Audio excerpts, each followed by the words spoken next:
Kalau tidak saya menganiaya orang, saya dianiaya orang. Saya ucapkan yang paling dalam untuk istri saya. Ketika ada yang mati di pangkuan saya dalam keadaan minum, Pak Ustaz, dalam keadaan overdose. Mati saya yang paling dalam, saya ingin benar, Pak Ustaz. Masih ada nyawa di tenggorokan kita yang berbuat baik.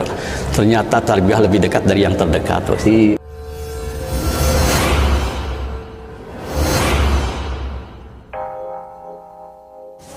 Assalamualaikum warahmatullahi wabarakatuh. Sahabat MLQ Channel yang saya hormati dan Allah muliakan, kali ini kita berjumpa kembali dalam acara bincang-bincang dengan seorang yang sangat luar biasa.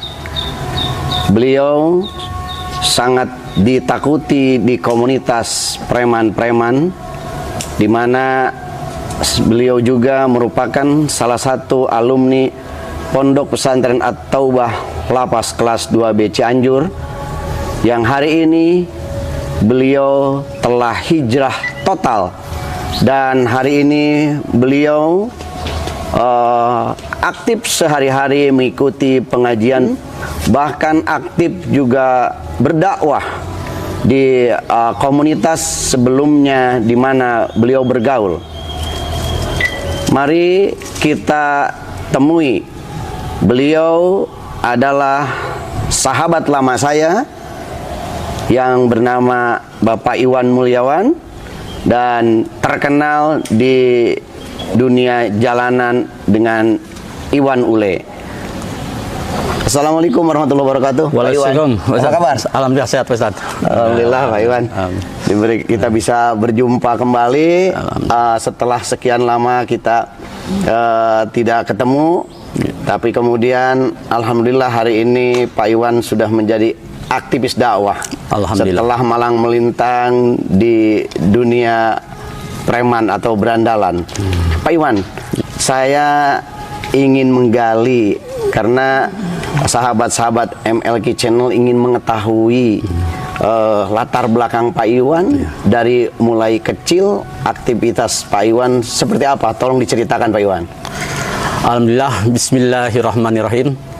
Saya waktu kecil lahir di Cianjur, lahir saya di Pasarian, Pak Ustadz. Dan saya menginjak kecil di situ. Setelah saya besar, saya kebetulan masuk di SD Bojong Herang 3, Pak. Oh iya. Kalau sekarang bukan lagi Bojong Herang, tapi Buniwangi kalau nggak salah. Buniwangi, betul. Sampai situ saya belajar dari SD itu 6 tahun di situ. Saya diteruskan ke SMP Pasundan. SMP Pasundan 3 tahun, terus SMA-nya juga SMA Pasundan. Alhamdulillah di situ. Oh iya. Iya. Sempat kuliah, Pak? Tidak, Pak Ustaz. Oh iya. Kalau tidak salah ya, istri Pak Iwan itu sebenarnya kakak kelas saya, Pak Iwan. Oh iya. Ya. Beliau kalau tidak salah dia dulu itu seorang yang beragama apa, Nasrani ya? Ya, Nasrani. Oh gitu. Bagaimana itu ceritanya Pak Iwan sampai bisa berjodoh dengan Pak Iwan, akhirnya dia memeluk Islam gitu, Pak Iwan? Awal cerita itu dari saya bertemu dengan istri saya, dan pada waktu itu dia pindahan dari Jogja terus ke Panjairan kalau nggak salah, ya, dan sebetulnya terus ditugaskan orang tuanya ke MJ Mardiwana sebagai kepala kalau nggak salah. Oh iya. Kalau nggak salah beliau pendeta kan bapaknya? Iya, pendeta. Iya, karena dulu waktu SMP itu ketika saya kelas 1, Tehani kelas 2 iya, gitu. Betul. Dan hanya di waktu itu di kelas 2 Tehani itu tidak ada itu menghilang. Oh ternyata pindah ya. Pindah, betul. Dan saya bisa bertemu kembali setelah sama-sama tua begitu, Pak Iwan. Iya, betul. Pak Iwan, ini pengalaman Pak Iwan mulai masuk dunia berandalan lah sebut begitu. Itu sejak kapan, Pak Iwan? Semenjak saya SMP kelas 3 gitu, Pak. Oh, SMP sudah mulai terjun ke hal-hal yang demikian. Karena pada waktu itu bukan ada kecemburuan sosial, bukan bilang ekonomi, karena pada waktu itu orang tua saya militer tentang itu. Oh, begitu. Mungkin karena dulu kalau militer itu betul-betul Pak, kalau membela negara, jadi suatu apa itu disebutnya teh pelajaran, ketertiban sama itu harus tegas gitu pada anak kita mendidik anak itu. Jadi anak kolong juga anak itu kolong, disebut betul. ya. Kebetulan dinas di Kodim pada waktu itu, ya waktu itu saya juga pada waktu kecil, dia sebagai komandan batalion di Kodim, di 0608 katanya gitu. Iya. Ya, gitu. Dan sebetulnya saya lagi kecil dididik memang aturan militer keras gitu sama orang tua. Jadi ketika ingin, ya apa, maaf sebelumnya gitu, mungkin ini didikan ini sampai sekarang kita mungkin terlalu tegas, tapi alhamdulillah setelah saya dewasa ini betul-betul bahwa itu betul-betul disiplin itu kan manfaat itu. Pada waktu itu kita, kenapa orang tua gini, contohnya kalau ayah ingin sesuatu, jadi kita harus usaha dulu, tidak bisa mengharapkan kayak anak-anak sekarang minta ke orang tua, tidak gitu Pak Ustadz. Gitu. Jadi saya merasa ingin sesuatu, saya belajar mulai dari kecil itu sudah masuk ke pasar induk gitu Pak Ustadz. Gitu. Pasar induk ya, sambil ya dulu cuma ngantar-ngantar, lihat-lihat ya preman-preman dulu gitu. Pada waktu itu sampai mungkin karena terbawa oleh situasi, kondisi dan keadaan. Kenakalan Pak Iwan yang paling dominan itu apa sebenarnya sih? Saya cuma berantem aja, berkelahi, berkelahi gitu Pak Ustadz. Karena mungkin suasana lingkungan dan tempat ya, walaupun kita di rumah ditegaskan orang tua dengan suatu pendidikan, kadang-kadang faktor lingkungan lebih kuat Ustaz. Gitu. Iya. Berapa banyak tuh yang pernah Pak Iwan hajar atau Pak Iwan bacok gitu? Yang saya tapi saya nggak bisa sebutkan orang-orangnya. Nggak bisa sebutkan. Saya sering, kurang lebih banyak sekali. Saya juga sering kejadian-kejadian yang namanya risiko di jalanan itu. Kalau tidak saya menganiaya orang, saya dianiaya orang gitu. Ya kalau saya lihat nih wajah Pak Iwan banyak bekas-bekas luka gitu, seperti itu memang bekas perkelahian Pak? Iya, bekas perkelahian Pak Ustadz. Oh gitu, iya. Ini terjadi berapa kali terjadi ke perkelahian, mungkin ini yang pertama. Jadi yang kedua, dan yang ini yang ketiga gitu. Ini yang empat, ada 4 kali perkelahian. 4 kali ya? Iya betul. Ini besar-besar itu Pak. Kalau saya lihat bekas lukanya begitu Pak Iwan. Betul. Tapi alhamdulillah ya Allah masih selamatkan Pak Iwan. Selain perkelahian, kenakalan apa lagi yang dilakukan Pak? Saya terjerumus ke dalam dunia narkoba Pak Ustadz. Oh gitu. Karena mungkin di mana kita ada di tempat situasi dan keadaan kondisi di pasar di tempat itu, saya katakan bohong kalau orang itu berani tanpa mengkonsumsi apapun itu bohong. Pasti kalau nggak minuman pasti ada obat, kadang-kadang yang lainnya gitu Pak Ustadz. Jadi di situ saya pernah terjerumus, tapi alhamdulillah berkat dukungan dari istri, dari saudara-saudara, ya alhamdulillah saya sampai saat ini bisa meninggalkannya Pak Ustadz. Iya. Alhamdulillah. Ini yang menarik juga nih proses pernikahan gitu. Pak Iwan Pak Iwan ini dulu bukan seorang santri gitu kan, atau ustadz gitu waktu itu, seorang preman lah katakan, tapi bisa meluluhkan hati seseorang yang kemudian bisa menikah. Itu prosesnya bagaimana gitu, dia bisa memeluk Islam itu Pak Iwan? Jadi begini Pak Ustadz, awal ceritanya peristiwa pada sebelumnya itu, saya memang sama istri itu dari awal aja Pak Ustadz. Iya. Saya sekolah di SMP sekelas, di kelas 3 SMP Pasundan, itu sekelas saya dengan istri sekelas setahun. Saya datang ke SMA Pasundan, istri ke Mardiwana. Dan disitulah saya pada waktu itu keluar 8990 saya udah bekerja Pak Ustadz di BCA, menjadi security pengamanan di situ pada waktu itu. Kebetulan pada waktu kerja memang nggak susah gitu. Pada waktu itu saya ditawari kerja di BCA sebagai security, rekening koran, tapi karena saya keahlian saya bisanya menjaga keamanan, saya jadi security aja pada waktu itu. Dan ketika saya sedang bekerja, kebetulan sedang bebas kerja, kan di situ ada pertama kali bertemu dengan istri, di situ ada pembukaan bioskop pertama Pak Ustadz. Bioskop Senturi itu pada tahun kurang lebih tahun 90-an lah, kurang lebih tahun 90-an kalau nggak salah gitu, saya lupa karena udah lama. Yang dekat Terminal Muka itu ya? Betul, sekarang mah jadi tempat apa kurang tahu tuh. Situ saya pertama kali ingin nonton gitu, nggak tahu, belum pertama gitu sama istri itu. Saya perlihat istri lagi jaga kas itu, kas di tempat karcis itu. Saya nonton, kenal, gitu. Ya silakan, minta ditemani teman itu, nggak tahu bakal jadi istri pada waktu itu. Singkat cerita, saya berpacaran lama. Saya beragama Islam, istri beragama Kristen Katolik pada waktu itu. Karena mungkin pada waktu itu mungkin saya pada masih muda, masih gagah, masih ini Pak Ustadz. Ya sekarang juga masih tetap gagah.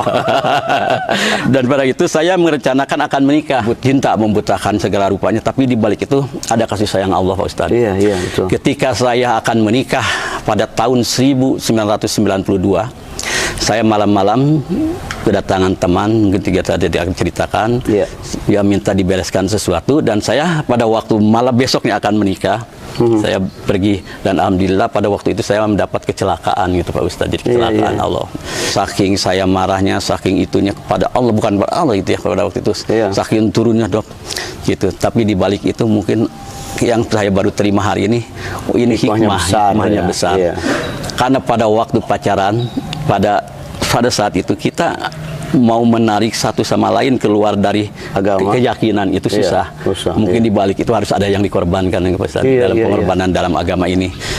Ketika saya belajar di rumah sakit Cicendo, karena mata juga saya kena Pak Ustadz pada waktu itu. Kenapa matanya? Matanya ke tembak, enggak ditusuk itu keluar sampai pada itu mau diganti oleh kelereng begitu, kelereng di Cicendo. Tapi alhamdulillah dekat pengobatan alternatif di kampung-kampung, alhamdulillah. Tapi saya sebelah kanan tidak bisa melihat, cuma ada sebelah kiri. Enggak melihat yang ini. Gitu. Tapi alhamdulillah nggak sampai dia udah nggak diganti sama kelereng aja itu Pak Ustadz.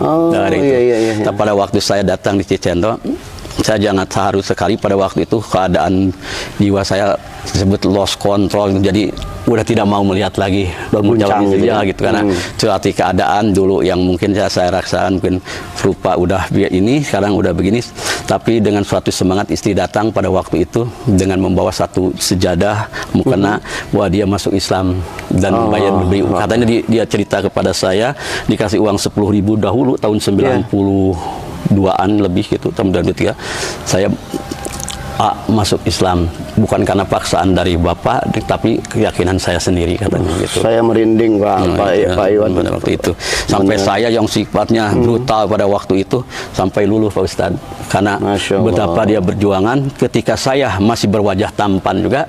Nah di sini kita dapat membayangkan, jadi kalau memilih istri itu jangan kita melihat dari wajah tampannya ketika dia rusaknya. Alhamdulillah dia masih bisa menerima dalam keadaan wajah Pak Iwan lagi hancur ya. Bisa menerimanya gitu. Alhamdulillah sampai dia Allah kirimkan hidayah, dia masuk Islam Pak Ustaz. Alhamdulillah. Jadi mengambil hikmahnya saya. Jadi kita belajar yakin kalau bahasa Sunda bagja pati jodoh cilaka itu Allah yang ngatur ya Pak. Ketika itu saya mau nikah dengan berlainan agama, Allah memberikan tarbiyah satu musibah ya.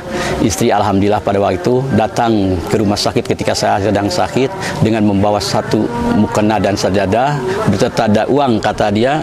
Saya alhamdulillah sudah masuk ke badan amil zakat bahwa saya masuk Islam Pak. Gitu dia bilang pada istri saya. Dan alhamdulillah sampai hati saya menangis pada waktu itu.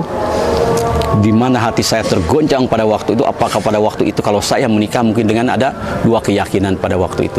Di situ Allah memberikan suatu hidayah, suatu rahmat, suatu pengorbanan juga bagi diri saya ketika saya akan menikah itu celaka. Dan alhamdulillah ketika dipertemukan dengan istri yang dulu tahun 92 akan menikah tidak jadi dan berlangsung juga 2 tahun ke depan 94 saya menikah dengan satu keyakinan yaitu agama Islam.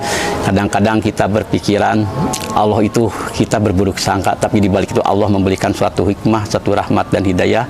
Ketika orang akan sabar dengan ikhlas, alhamdulillah Allah akan mengaturkan suatu anugerah atau rahmat atau maghfirah pada kita.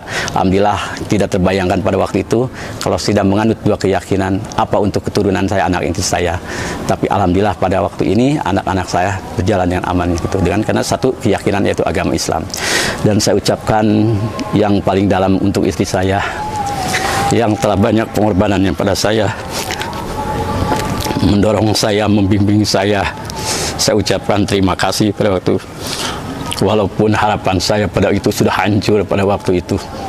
Dengan semangat yang dia berikan, dengan pengorbanan yang diberikan, alhamdulillah saya bisa tegar lagi, bisa menempuh hidup yang baru lagi, dan menempuh untuk mengajak kebaikan pada orang semua orang. Alhamdulillah.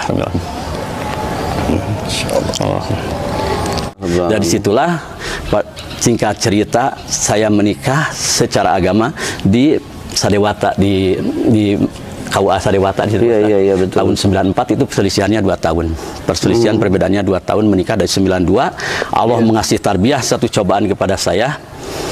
Tapi alhamdulillah mungkin di balik hikmah itu di perjuangan Allah, pengorbanan kita, mungkin Allah mengasih suatu hikmah yang luar biasa. Iya. Ketika saya pacaran, istri suruh masuk itu susah, tapi ketika Allah ngasih tarbiyah satu cobaan, alhamdulillah mudah didapat. Ya, karena semua ternyata dengan pertolongan Allah lah yang menentukan itu ya, Pak Iwan. Sahabat MLG Channel yang saya hormati, sebenarnya Pak Iwan itu sebenarnya target saya. Iya. Bagaimana saya ingin menembus Pak Iwan dengan komunitasnya yang saya tahu bagaimana Pak Iwan sepak terjangnya di lapangan itu menguasai preman-preman, bahkan pernah juga bentrok dengan yang namanya Pak Epi Saifuddin begitu, yang akhirnya sekarang menjadi sahabat. Dulu memang musuh tetapi dipertemukan oleh Allah setelah menemukan jalan kebenaran, semuanya akhirnya menjadi sahabat.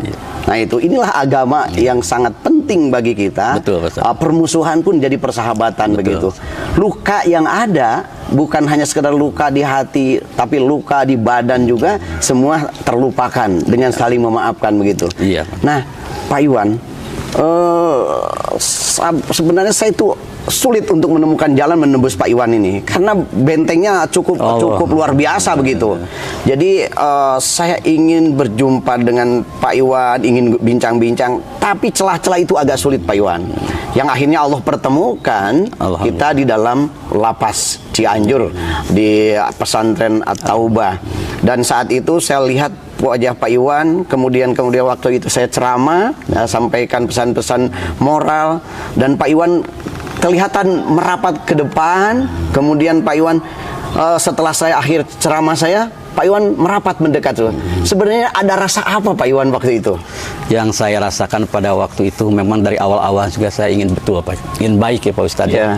Yang saya jalani karena kehidupan ini bukan apa ya, dari hari ke hari itu membayangi kita, dengan saya gitu Pak Ustadz ya. Setiap saya yang lakukan itu pasti di ujung-ujungnya pasti gini. Kalau kita melakukan ini dalam hati saya yang paling dalam, saya ingin benar Pak Ustadz pada waktu itu.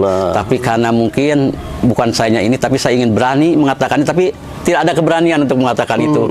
Istilahnya belum ada jalan gitu Pak Ustadz. Tapi dengan sedikit-sedikit ketika saya berani ingin hijrah di suatu tempat, saya sampai berani karena waktu itu kejadiannya saya pada waktu itu teringat teman saya ketika ada yang mati di pangkuan saya dalam keadaan minum Pak Ustadz, dalam keadaan overdosis. Saya sampai berkelahi, ya Allah, kalau saya sampai gini, apakah nanti saya dipertanggungkan di akhirat nanti gitu Pak Ustadz. Sampai saya harus benar, saya hijrah. Saya pada waktu langsung hijrah dari tempat yang saya dulu sampai 20 tahun kurang lebih, seumur anak sampai 27 tahun di Pasar Induk Cianjur sama terminal. Saya keluar dari tempat itu dengan suatu niat dan tekad ingin baik Pak Ustadz, ingin baik Pak Ustadz, ingin baik Pak Ustadz. Tapi dengan ingin baik itu saya diusahakan saya diam di rumah pada waktu itu, karena pada waktu itu saya kecanduan oleh narkoba. Tapi dengan 3 bulan sampai saya menahan sakau, kalau bahasa ini bahasa anak-anak muda sekarang sakau, menahan jadi segala sakit di badan betul, sampai baju sampai sehari 4 kali 5 kali ganti karena keringat itu. Saya tahan dengan sesuatu payah gitu Pak Ustadz. Tapi saya dalam hati berpikir gitu, kalau begini terus saya diam, hijrah dari tempat yang kelam itu sampai diam di rumah, kalau kita tidak dibarengi dengan ibadah, saya tidak ada gunanya. Sampai berpikir gitu, itu ada sesuatu ya gitu pada waktu itu Pak Ustadz ya. Sampai saya di rumah itu selama 3 bulan saya memberanikan diri Pak Ustadz. Karena di waktu itu tidak ada keberanian bagi diri saya untuk menghadapi orang dalam keadaan murni atau bersih lah. Kalau kita berani menghadapi orang, kadang-kadang kita lewat minuman, kadang-kadang lewat obat. Maaf ya saya ucapkan itu. Tapi ketika saya pada waktu ingin benar-benar baik, saya mendekati, ada tolabil ilmu di majelis di Masjid Agung itu Pak Ustadz. Saya mendengarkan, ada tausiah, pada itu Pak Nanang Gojali kalau nggak salah. Sampai itu saya pulang lagi, masuk aja ke masjid sampai pembicaraan tetangga gini-gini, saya udah nungguin ini suatu cobaan. Dan ketika waktu itu kebetulan ada sahabat saya yang namanya Pak Aat gitu, yang lebih awal hijrahnya dulu Pak Ustadz itu datang ke rumah mengajak saya untuk mendengarkan tausiah di masjid gitu, bersama dia di majelis tabligh gitu kan. Datang pada waktu itu menghadiri dan dikasih tausiah ceramah sampai saya menyentuh hati dan saya bertekad untuk keluar jalan fisabilillah Pak Ustadz pada waktu itu pada awalnya. Pak Iwan, berapa kali Bapak mengalami masuk ke dalam lapas itu? Saya kurang lebih nggak apa-apa diucapkan Nggak apa-apa. kurang lebih Anda 7 kali lah. 7 kali ya.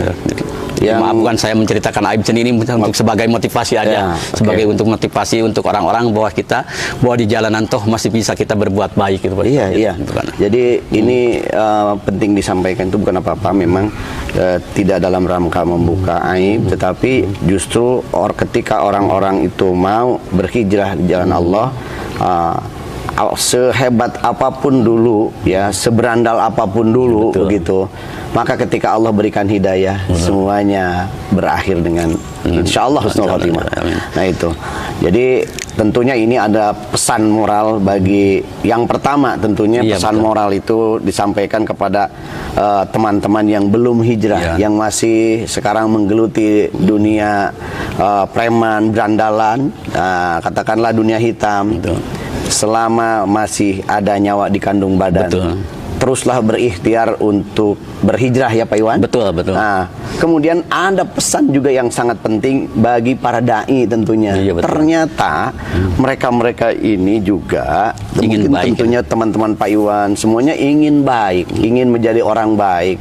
Jadi jangan sungkan-sungkan juga kepada para dai, kepada para aktivis dakwah untuk menyentuh teman-teman kita, untuk mendekati mereka dengan humanis, mengajak mereka ke jalan Allah Subhanahu wa taala, sehingga dengan itu, dengan harapan mudah-mudahan tadi ada ketemu dua niat yang baik gitu kan. Yang pertama niat ingin mengajak, yang kedua juga ada niat yang mau hijrah. Ketika klik di situ bertemu kan, alhamdulillah Allah turunkan hidayah dan keberkahannya gitu ya Pak Iwan. Alhamdulillah, saya ucapkan mungkin bagi masyarakat, bagi teman-teman saya atau begini, janganlah berputus asa. Ketika masih ada yang tadi katakan Pak Ustadz tadi, masih ada nyawa di tenggorokan kita yang berbuat baik. Walaupun kita pada dulu dibilang sama orang-orang sampah masyarakat, tapi alhamdulillah setelah kita hijrah masuk di kita ada agama, kita bisa memperbaiki di yang dulu kita sampah masyarakat, karena didaur ulang, dimodifikasi oleh Bapak Ustadz, oleh Pak Kiai, mungkin alhamdulillah kita mengajak yang dulunya sampah masyarakat menjadi pembersih sampah-sampah masyarakat, pembersih sampah-sampah masyarakat, pembersih sampah-sampah masyarakat ini. Dan mudah-mudahan di rumah-rumah yang dulunya gelap gulita sebenarnya dimodifikasi atau diperbaiki akhlak tingkah laku kita, mudah menjadi penerang bagi keluarganya. Nanti di akhirat nanti, yang dulunya tidak pernah mengajarkan anak-anak istrinya untuk belajar agama, mungkin setelah kita hijrah belajar agama, mungkin bisa menjadi mempelajari anak istrinya gitu Pak Ustadz. Ya, dan itu yang teristimewa. Jadi baik Pak Evi, kemudian Pak Iwan, jadi memperbaiki diri itu sekaligus juga memperbaiki keluarga, sekali juga memperbaiki masyarakat. Jadi saya sangat terkesan karena saya lihat hari ini, hari-hari Bapak itu ada di majelis taklim, hari-hari Bapak keliling dakwah gitu. Nah itu dengan jamaah tabligh ataupun dengan ngabar, ngaji bareng yang di komandani atau dipimpin oleh guru kita Pak Kiai Dr. Nanang Gojali. Kemudian jadi hari-hari Pak Iwan saya lihat berkumpulnya dengan orang-orang soleh gitu. Ya, dengan orang-orang yang mengajarkan ilmu. Ternyata saya lihat perubahan ini begitu cepat, begitu signifikan. Pak Iwan yang tadi mungkin dipandang orang, kata Pak Iwan, sebagai sampah masyarakat, tetapi hari ini menjadi pembersih sampah. Nah itu, jadi orang-orang ternyata alhamdulillah juga banyak yang sudah mendapatkan hidayah dari Allah dengan asbab Pak Iwan juga. Amin. Ya, alhamdulillah. Sahabat MLG Channel yang dirahmati Allah Subhanahu wa taala, semakin kita berbincang dengan Pak Iwan, semakin muncul lagi kepenasaran kita ingin menggali proses bagaimana Pak Iwan, kalau tadi proses memasuki dunia hitam, sekarang proses memasuki dunia putih. Itu Pak Iwan. Jadi sekarang terjadi transformasi minaz zulumati ilan nurnya itu. Nah, Pak Iwan seperti apa? Sehingga ada keinginan untuk belajar menggali ilmu, bahkan secara totalitas saya lihat sekarang ini Pak Iwan sampai-sampai saya mau menghubungi aja susah. Allah. Artinya Pak Iwan tidak pegang HP sekarang karena takut terganggu lagi aktivitas ibadah Pak Iwan dengan adanya gangguan-gangguan yang dari seluler yang masuk kepada Pak Iwan. Kok sampai sebegitunya Pak Iwan? Bagaimana tuh Pak? Jadi beginilah Pak Ustadz, ya mungkin ini pengalaman hidup saya gitu. Iya. Ketika saya ingin memperbaiki diri, saya berawal dari tadi yang udah dikatakan, saya hijrah di tempat yang kelam atau yang hitam menuju ke rumah. Dan untuk memperbaiki selanjutnya, saya berusaha menjauhan dari HP, bukan apa-apa, karena awal dari segala permasalahan ada di HP Pak Ustadz pada waktu itu. Sampai sekarang saya belum bisa memberanikan diri pada waktu itu, karena mungkin kalau bisa berhubungan mungkin dengan istri langsung kalau ke komunikasi. Jadi istri lebih jeli mungkin menata mana yang baik mana yang jelek. Kalau kita yang saya pegang HP pada waktu itu banyak berbohongnya kepada istri pada waktu itu. Dan saya diawali dari HP untuk berijah tidak memegang HP seperti itu. Persis itu yang terjadi ketika saya hubungi karena saya dapat nomor HP-nya istri. Kemudian saya hubungi itu, saya telepon itu tidak diangkat Pak. Betul. Tapi ketika saya chat, saya perkenalkan saya Ahmad Yani Waketum MUI. Ini saya ingin bicara dengan sahabat saya Pak Iwan. Barulah terjadi itu jawaban ada. Sebelumnya di telepon tuh nggak dijawab Pak. Mungkin dia khawatir yang menghubungi itu siapa gitu kan. Saking sayangnya mungkin. Saking sayangnya itu. Nah inilah luar biasanya. Jadi ini betul-betul dua hidayah datang ke dalam satu keluarga. Ya, mudah-mudahan hidayah yang telah Allah berikan kepada istri dan kepada Pak Iwan juga, ini memperkuat hidayah yang datang juga kepada anak-anak Pak Iwan. Mudah-mudahan anak-anak Pak Iwan semuanya menjadi anak-anak yang soleh juga, cucu menjadi anak-anak yang soleh dan solihah semuanya. Amin, Pak Ustaz. Nah itu, jadi mungkin ini tidak mudah untuk melakukan sebuah proses yang begitu perjalanannya berliku, begitu rumit, dan ternyata ada sebuah niat yang kuat sebenarnya ya Pak Iwan di dalam Pak Iwan begitu dan keluarga. Jadi begini saya menambahkan, ketika orang ingin berbuat baik atau hijrah, kita berusaha dengan niat yang sekuat-kuatnya, karena di situ setan mengganggu kita yang saya alami. Pada waktu itu ini sekalian pengalaman karbonalis saya. Ketika saya pertama kali masuk ke dunia putih yang katakan Pak Ustadz tadi, pada waktu itu saya belajar itikaf 3 hari di masjid Pak. Ketiga itu yang pertama saya sampai maaf ya, bukan saya itu. Saya dikejar-kejar sama istri Pak. Belajar di masjid waktu itu di Masjid Joglo di Al-Huda. Saya beli bicara Pak Haji Ahad itu. Betul, sama di bawah Pak Haji Ahad, kebetulan amirnya dari Bogor. Mualaf itu Pak Abu Ilyas pada waktu itu. Saya diajari agama di situ bersama saya hijrah, sampai saya bilang sama istri begini, "Ma, izinkan Papa ingin berbuat baik, ingin merubah sikap gitu." Ya alhamdulillah katanya. Silahkan Pak. Ya, sampai alhamdulillah saya mau berangkat, sampai ada tarbiyah, katanya kalau jamaah tabi gini-gini kata Pak Ustadz dari masyarakat atau dari luar, katanya pergi tinggal kawin lagi disebut jadi teroris. Ya bilangnya gitu. Sampai istri marah kepada saya Pak pada waktu awalnya. Sampai saya karena keinginan yang kuat dan tekad niat yang kuat, saya ingin merubah diri, ingin jadi orang yang baik.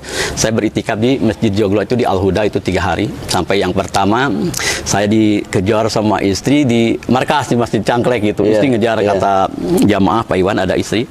Kok saya berpikir begini ya Pak, kok saya ada di masjid kok dikejar-kejar. Saya sampai berpikir begitu, kenapa? Sampai ke Masjid Al-Huda, istri datang sampai membawa cucu lagi pada waktu ini. Ini bukan menceritakan, ini hanya kalau dari pengalaman hidup saya untuk menyambah motivasi aja. Sampai saya izinkan saya dapat sertifikat yang 3 hari gitu, karena itu baru menikah ke 3 hari pada waktu itu. Istri ini bapak ini sampai cucu yang paling disayangi, Pak pulang, Aki pulang, Api pulang. Sekarang baru ketemu setelah saya hijrah, mendalami agama, belajar yakin kepada, ternyata tarbiyah lebih dekat dari yang terdekat. Itu setan, karena mungkin setan pada waktu itu cek kasar orang sudah lama terido, eta jelema geus dipupuk meureun gitu pun, ayeuna kabawa kieu meureun gitu Pak Ustadz yang mutan Nabi teh gitu. Betul. Ini perjuangan Nabi Ibrahim dulu itu kan bagaimana setan menggoda Nabi Ibrahim alaihissalam, menggoda istrinya, menggoda anaknya begitu. Ternyata teralami juga oleh Pak Iwan ya. Jadi godaan itu hanya memang kalau mereka itu memang karena istri Nabi, kemudian juga mereka itu adalah keluarga Nabi, kan mereka orang-orang soleh semua begitu. Nah, sementara ini ada orang yang mau hijrah, istri padahal juga sudah mendapatkan hidayah, tapi di satu sisi juga memang ada setan yang menyelimap, yang memang ingin gagalkan dari hijrahnya Pak Iwan itu. Tapi alhamdulillah Pak Iwan mendapatkan anugerah dari Allah Subhanahu wa taala, kekuatan iman, keistiqomahan, dan saya bersyukur, saya ucapkan terima kasih Pak Iwan. Hari ini Pak Iwan juga udah menjadi aktivis dakwah, sehingga bukan hanya memperbaiki diri Pak Iwan dan keluarga. Sekarang saya dengar juga mengajak orang terus untuk kembali ke jalan Allah. Dan terutama juga Pak Iwan, mungkin anak-anak buah yang dulu dilatih oleh Pak Iwan, dididik mereka. Nah sekarang terus saja diajak mereka untuk kembali ke jalan Allah ya Pak Iwan. Saya doakan mudah-mudahan Pak Iwan dipanjangkan umur, sehat walafiat, istri, anak, cucu semua menjadi keluarga yang soleh dan solihah. Mudah-mudahan kita ketika maut husnul khotimah. Amin ya rabbal alamin. Terima kasih Pak Iwan, perbincangan yang sangat luar biasa. Mohon maaf apabila ada kata-kata atau mungkin ada ungkapan-ungkapan saya atau pertanyaan-pertanyaan saya yang mengganggu secara pribadi kepada Pak Iwan atau juga keluarga. Ini semata-mata bukan dalam rangka membuka aib, tetapi lebih ingin memotivasi bagi saudara-saudara kita yang sekarang ini masih berada di jalan kesesatan, sehingga mereka juga bisa meniru, meneladani apa yang dilakukan oleh Pak Iwan pada hari ini. Amin. Demikian, terima kasih sahabat MLQ Channel yang saya hormati dan Allah muliakan. Jangan lupa dukung terus dan ikuti terus tayangan-tayangan kami pada episode berikutnya. Dan jangan lupa pula sebagai bentuk dukungan sahabat-sahabat sekalian, tekan subscribe, like, komen, dan share. Assalamualaikum warahmatullahi wabarakatuh. Allahumma salli wa sallim wa barik alaihi. Kita ambil hikmah dari perjalanan sahabat kita Pak Iwan yang tadi telah menceritakan perjalanan hidupnya, bagaimana dia mulai sejak kecil sampai dewasa, kemudian terjun ke dunia berandalan dan narkotika. Tapi kemudian ada niat dalam dirinya, beliau ingin berhijrah, dan dengan sungguh-sungguh Allah berikan jalan kepada beliau, sehingga Allah berikan hidayah yang luar biasa, sehingga hari ini beliau sudah menjadi sosok seorang ustadz, seorang da'i yang mengajak kepada saudara-saudaranya untuk sama-sama berhijrah kepada Allah Subhanahu wa Ta'ala. Untuk itu saya mengingatkan diri saya sendiri dan mengingatkan seluruh jamaah serta sahabat MLQ Channel bahwa dunia yang kita singgahi ini tidak akan lama. Sebanyak apapun harta yang kita miliki, setinggi apapun jabatan yang kita miliki, semuanya akan sirna, semuanya akan hilang di telan bumi dan akan ditinggalkan mati. Tetapi juga kepada sahabat-sahabat yang hari ini belum hijrah, mari kita kembali ke jalan Allah. Jangan pernah berputus asa, sebab sebanyak apapun dosa yang kita miliki, manakala kita ingin bertobat dan bersungguh-sungguh kembali ke jalan Allah, maka akan Allah ampuni. Innallaha tawwabur rahim. Assalamualaikum warahmatullahi wabarakatuh. Allahumma salli wa sallim wa barik alaihi.